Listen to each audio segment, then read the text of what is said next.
Be good to miss family. It's good. Yeah, I've never spent a Christmas away from home, so Yeah. I'll appreciate it more next year.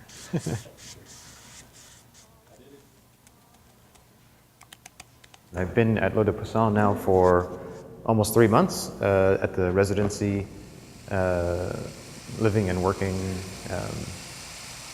in the workshops downstairs and living upstairs.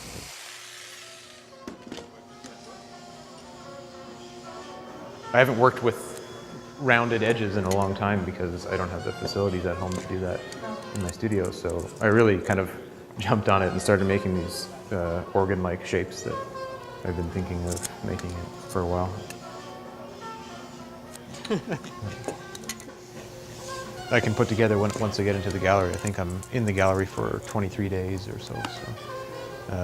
That's when the real fun starts to happen, and I can start putting the pieces together, because it's basically all these little parts of a whole, right? Yeah. It goes under this huge process of trial and error, which is the best. Problem solving is key in my process, like setting up problems and then finding solutions, and then those solutions create new problems, and I try to find solutions for those. But then at the end, I'd always like to keep it open. Once something is a little too locked in, I kind of pull back and want to destruct it a little bit, just because I'm attracted to mystery.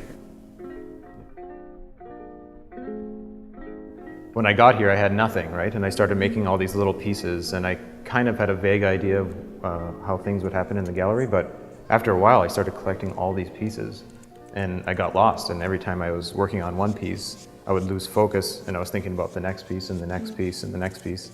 And so it always felt like my mind was always somewhere else than the thing that I'm working on at the time, right? So when I got here, I had, like you say, 3 weeks to set up, and that time is really precious because it's like I have all these pieces, which are kind of like puzzle pieces or brush strokes, if you will. Like the gallery is kind of like the white canvas, and then I start playing around. This idea of coming in and going out is always present too. So you have here this stark juxtaposition between black and white, coming in to the gallery space or out of the painting and then going out. It really stayed like there's almost a window in every piece here. Like if we just look around, there's so many different psychological ideas behind windows, right? Like voyeurism or privacy versus public and that kind of thing. And so that's always something I've been interested in, is like where I am within a building and how easily you can get turned around and lost. And it's almost like, I think of it as sort of like, being in a labyrinth or being within mazes, but just within the real world, like,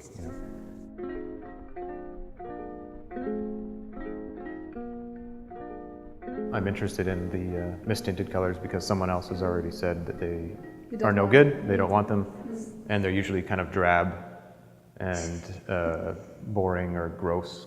When I got here, I kind of just assumed that I would be able to find all these colors by going to different places, but I found, first of all, there weren't too many mist-tinted. I don't know if they have a different technology here in Quebec, but not making mistakes. And the buildings here are so, there's really interesting colors in the buildings in Quebec, so I found.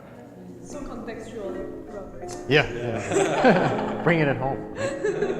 There's a perfume of a million flowers clinging to the heart of old Hawaii.